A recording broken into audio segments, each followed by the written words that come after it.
321장. 날 대속하신 예수께.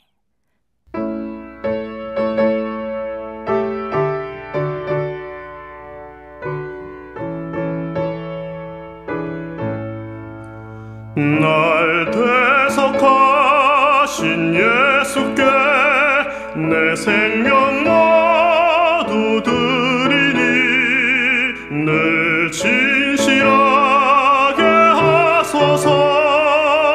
내 구주 예수여, 나 구주 위에 살리라.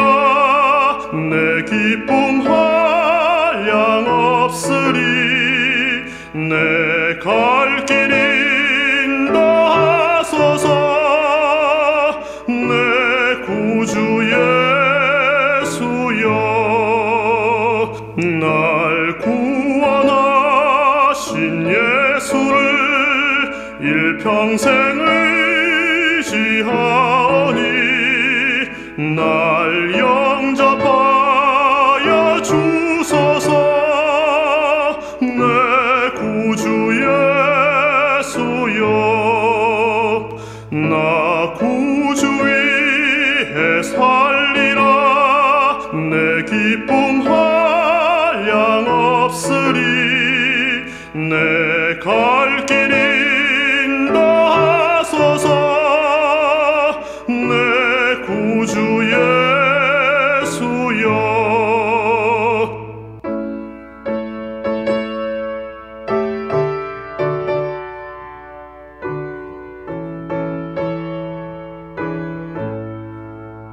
주 십자가에 달리사 날 자유하게 했으니 내 몸과 마음을 주 위에 다 쓰게 하소서.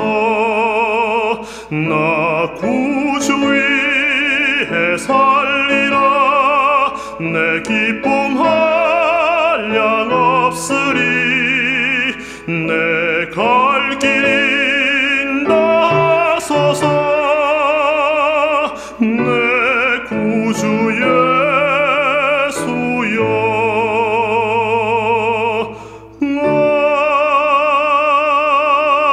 아멘.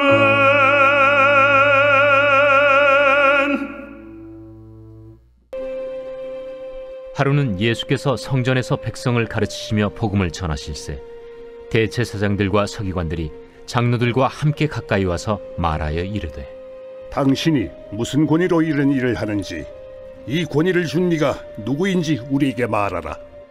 나도 한 말을 너에게 물으리니 내게 말하라. 요한의 세례가 하늘로부터냐 사람으로부터냐? 그들이 서로 의논하여 이르되, 만일 하늘로부터라 하면 어찌하여 그를 믿지 아니하였느냐 할 것이요, 만일 사람으로부터라 하면 백성이 요한을 선지자로 인정하니 그들이 다 우리를 돌로 칠 것이라. 어디로부터인지 알지 못하노라. 나도 무슨 권위로 이런 일을 하는지 너에게 이르지 아니하리라. 그가 또 이 비유로 백성에게 말씀하시기 시작하시니라. 한 사람이 포도원을 만들어 농부들에게 세로 주고 타국에 가서 오래 있다가 때가 이르매 포도원 소출 얼마를 바치게 하려고 한 종을 농부들에게 보내니 농부들이 종을 몹시 때리고 거저 보내었거늘 다시 다른 종을 보내니 그도 몹시 때리고 능욕하고 거저 보내었거늘 다시 세 번째 종을 보내니 이 종도 상하게 하고 내쫓은지라. 포도원 주인이 이르되 어찌할까? 내 사랑하는 아들을 보내리니 그들이 혹 그는 존대하리라 하였더니 농부들이 그를 보고 서로 의논하여 이르되, 이는 상속자니 죽이고 그 유산을 우리의 것으로 만들자 하고 포도원 밖에 내쫓아 죽였느니라. 그런즉 포도원 주인이 이 사람들을 어떻게 하겠느냐? 와서 그 농부들을 진멸하고 포도원을 다른 사람들에게 주리라. 그렇게 되지 말아지이다. 그들을 보시며 이르시되, 그러면 기록된 바 건축자들의 버린 돌이 모퉁이의 머릿돌이 되었느니라 함이 어찌미냐? 무릇 이 돌 위에 떨어지는 자는 깨어지겠고 이 돌이 사람 위에 떨어지면 그를 가루로 만들어 흩으리라. 서기관들과 대제사장들이 예수의 이 비유는 자기들을 가리켜 말씀하심인 줄 알고 즉시 잡고자 하되 백성을 두려워하더라. 이에 그들이 엿보다가 예수를 총독의 다스림과 권세 아래에 넘기려 하여 정탐들을 보내어 그들로 스스로 의인인 체하며 예수의 말을 책잡게 하니 그들이 물어 이르되 선생님이여, 우리가 아노니 당신은 바로 말씀하시고 가르치시며 사람을 외모로 취하지 아니하시고 오직 진리로서 하나님의 도를 가르치시나이다. 우리가 가이사에게 세를 바치는 것이 옳으니까 옳지 않으니까. 예수께서 그 간계를 아시고 이르시되 데나리온 하나를 내게 보이라. 누구의 형상과 글이 여기 있느냐? 가이사의 것이니이다. 그런즉 가이사의 것은 가이사에게, 하나님의 것은 하나님께 바치라 하시니 그들이 백성 앞에서 그의 말을 능히 책잡지 못하고 그의 대답을 놀랍게 여겨 침묵하니라. 부활이 없다고 주장하는 사두개인 중 어떤 이들이 와서 물어 선생님이여, 모세가 우리에게 써주기를 만일 어떤 사람의 형이 아내를 두고 자식이 없이 죽으면 그 동생이 그 아내를 취하여 형을 위하여 상속제를 세울지니라 하였나이다. 그런데 칠형제가 있었는데 마지가 아내를 취하였다가 자식이 없이 죽고 그 둘째와 셋째가 그를 취하고 일곱이 다 그와 같이 자식이 없이 죽고 그 후에 여자도 죽었나이다. 일곱이 다 그를 아내로 취하였으니 부활 때 그 중에 누구의 아내가 되리이까? 이 세상의 자녀들은 장가도 가고 시집도 가되 저 세상과 및 죽은 자 가운데서 부활함을 얻기에 합당히 여김을 받은 자들은 장가가고 시집가는 일이 없으며 그들은 다시 죽을 수도 없나니 이는 천사와 동등이요 부활의 자녀로서 하나님의 자녀임이라. 죽은 자가 살아난다는 것은 모세도 가시나무 떨기에 관한 글에서 주를 아브라함의 하나님이요 이삭의 하나님이요 야곱의 하나님이시라 칭하였나니, 하나님은 죽은 자의 하나님이 아니요 살아있는 자의 하나님이시라. 하나님에게는 모든 사람이 살았느니라. 서기관 중 어떤 이들이 말하되 선생님, 잘 말씀하셨나이다 하니 그들은 아무것도 감히 더 물을 수 없음이더라. 사람들이 어찌하여 그리스도를 다윗의 자손이라 하느냐? 시편에 다윗이 친히 말하였으되 주께서 내 주께 이르시되 내가 네 원수를 네 발등상으로 삼을 때까지 내 우편에 앉았으라 하셨도다 하였느니라. 그런즉 다윗이 그리스도를 주라 칭하였으니 어찌 그의 자손이 되겠느냐? 모든 백성이 들을 때에 예수께서 그 제자들에게 이르시되 긴 옷을 입고 다니는 것을 원하며 시장에서 문안받는 것과 회당의 높은 자리와 잔치의 윗자리를 좋아하는 서기관들을 삼가라. 그들은 과부의 가산을 삼키며 외식으로 길게 기도하니 그들이 더 엄중한 심판을 받으리라.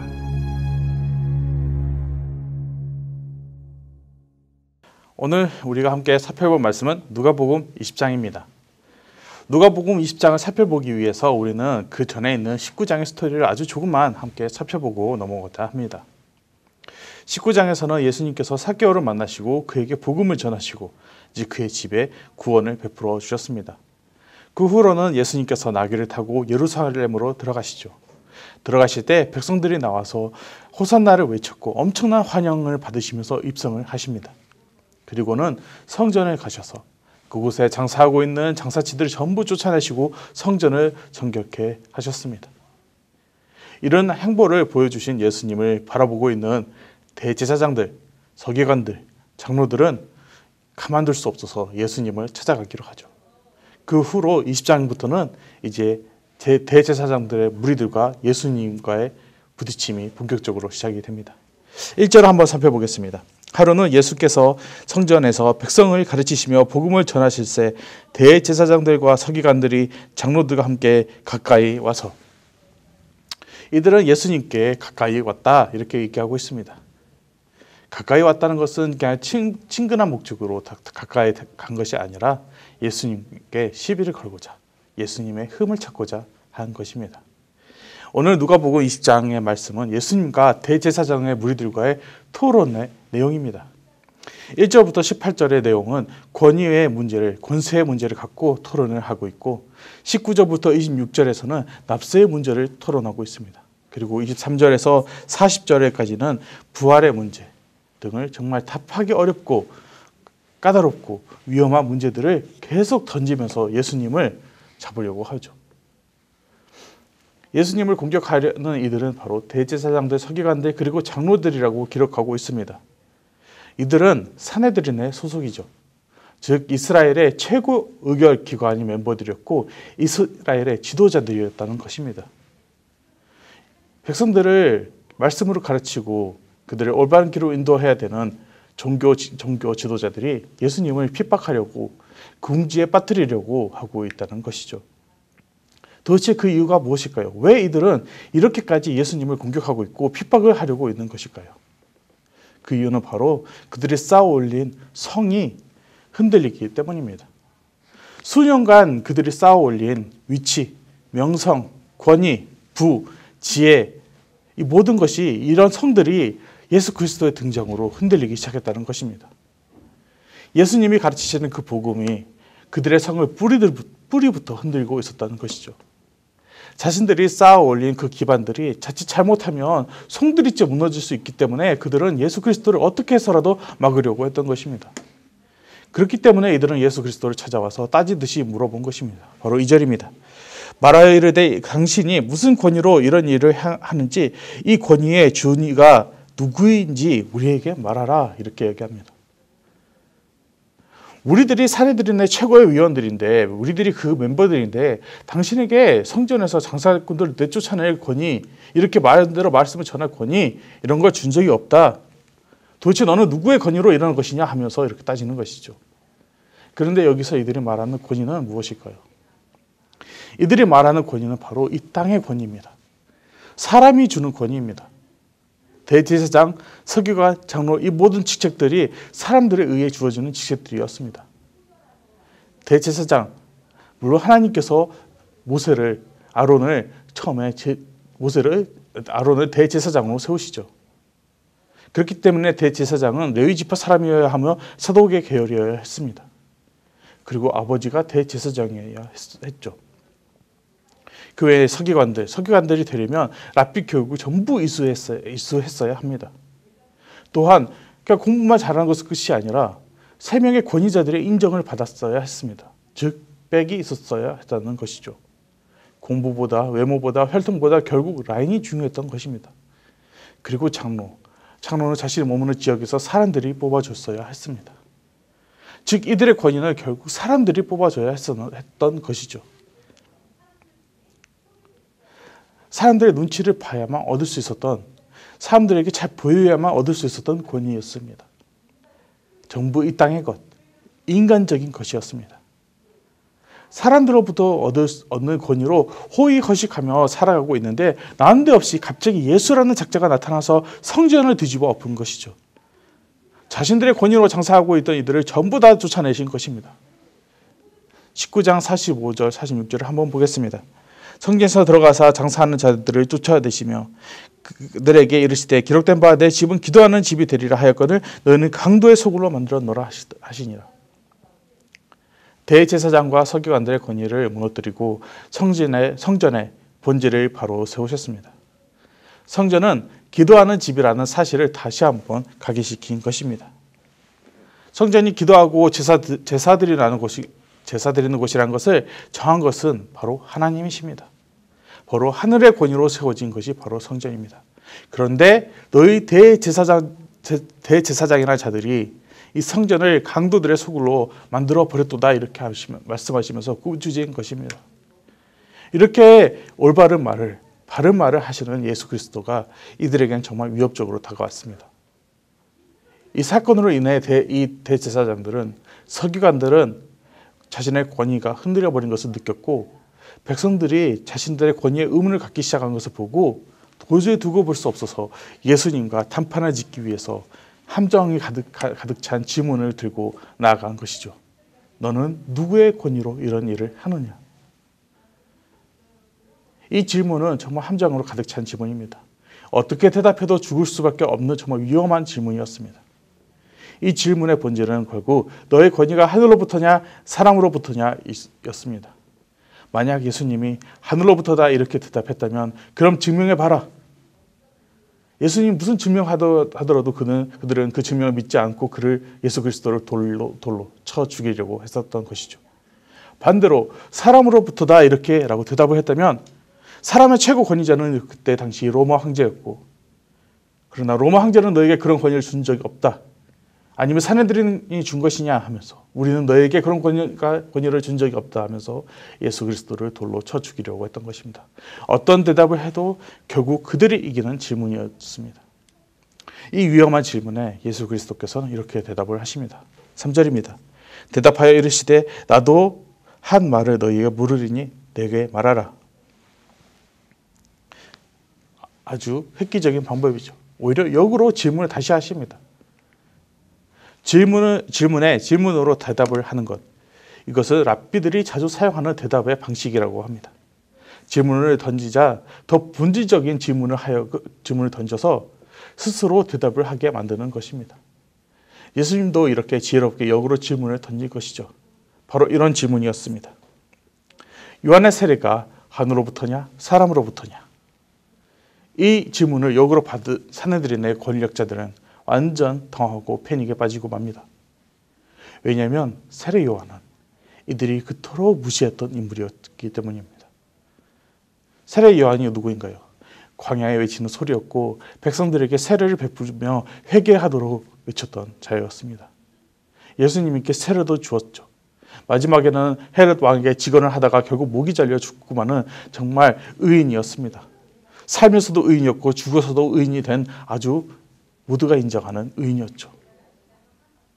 백성들은 요한을 보고 이 요한은 하나님이 보낸 선지자구나 하면서 백성들이 인정하는 자였습니다.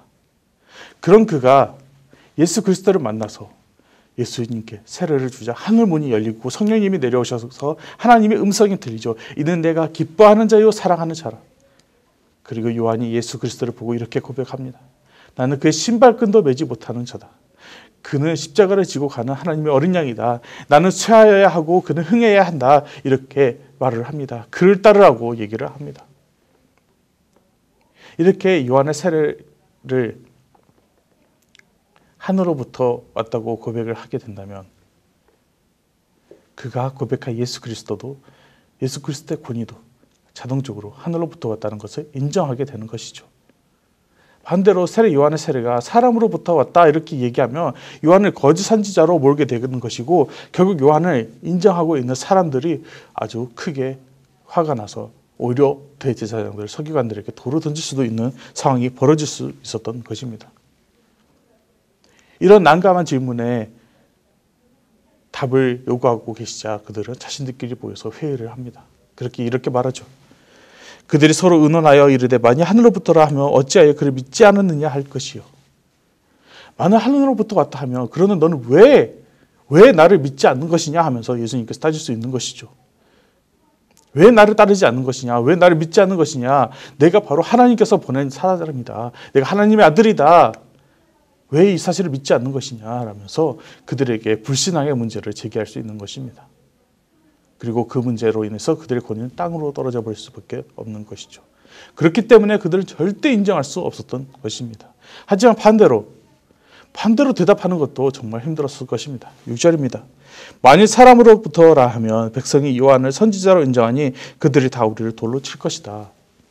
아니다. 사람으로부터 왔다 하면 사람으로부터 맞아 죽을까 싫어서 대답을 못했던 것입니다. 즉 하늘의 권위는 인정하기 싫고 그렇다고 아니라고 대답했다가는 맞아 죽으니까 싫고 이게 바로 종교 지도자들의 모습이었습니다. 하나님은 무섭지 않고 사람은 무섭고 하나님의 뜻은 모르겠고 사람들의 눈치는 봐야 되겠고 바로 이런 모습이 타락한 종교의 모습이었죠. 하나님의 말씀을 전해야 되는 하나님께 제사를 드리는 역할을 해야 되는 대제사장들도 하나님의 말씀을 가르치는 서기관들도 백성들을 옳은 길을 인도해야 되는 장로들도 모두 다 타락해 버린 것입니다. 하나님을 두려워하지 않고 자신들이 쌓아올린 그 성을 그 권세를 그 권위만 보고 그 권위만 잡고 자라가고 있었던 것입니다. 결국 그들은 이렇게 대답하죠. 대답하되 어디로부터인지 알지 못하노라 하니 모른다. 우린 모르겠다. 그러니 네가 한번 대답해봐라. 하지만 예수님도 그렇다면 나도 대답하지 아니하겠다 이렇게 얘기하십니다.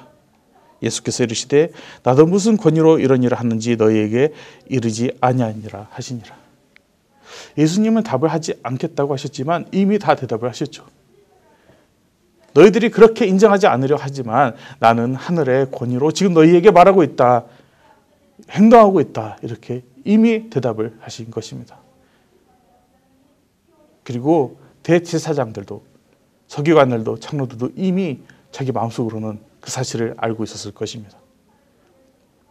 예수님은 대제사장들과 서기관들과 장로들이 쌓아올린 권력, 부, 명성, 지위, 지회, 지식 이 모든 것을 다 흔들고 계신 것입니다. 성도 여러분, 우리라고 그렇다면 다를까요? 우리라고 저들과 다를까요? 우리는 세상을, 심지어 교회를, 성도를 내가 얻은 지식과 지혜로 권위와 부와 명성으로 지위로 판단을 할 때가 있습니다. 움직이려고 하고 있습니다. 내 삶의 주인이 아직도 나일 때가 너무나도 많이 있습니다. 그런 우리에게 예수님은 다가오셔서 복음으로 우리의 마음을 흔들고 계십니다. 그리고 우리에게 자신을 보여주고 계시죠. 나를 봐라. 지금 너희를 위해 이 땅에 와서 목숨을 버리려고 한다. 이런 나를 알고 나를 따라라. 제사장들처럼 서기관들처럼 미지근하게 살지 말아라. 하나님을 봐라. 하나님을 두려워해라. 사람을 두려워하지 않는 것, 사람을 두려워하고 하나님을 두려워하지 않는 그런 종교인이 되는 것이 아니라 오직 하나님만을 바라보고 하나님만을 두려워하고 하나님 앞에만 순종하는 그런 자들이 되기를 바란다라고 예수님께서 우리에게 계속 말씀하고 계시는 것입니다. 20장 1절에도 이렇게 시작되죠. 이게 예수님께서 백성들에게 복음을 가르치고 계셨다고, 복음을 전하고 계셨다고. 예수님은 우리에게 매일매일 우리의 마음을 두드리고 계십니다. 그 두드림을 들은 자들이 일어나 이렇게 나와 새벽에 나와 하나님께 찬양하고 예수님을, 성령님을 찾는 것입니다. 그래서 우리는 말씀을 읽는 것이고 기도를 하는 것이고 찬양을 하는 것입니다. 예수님의 권위가 하늘로부터 오는 것임을 알기 때문에.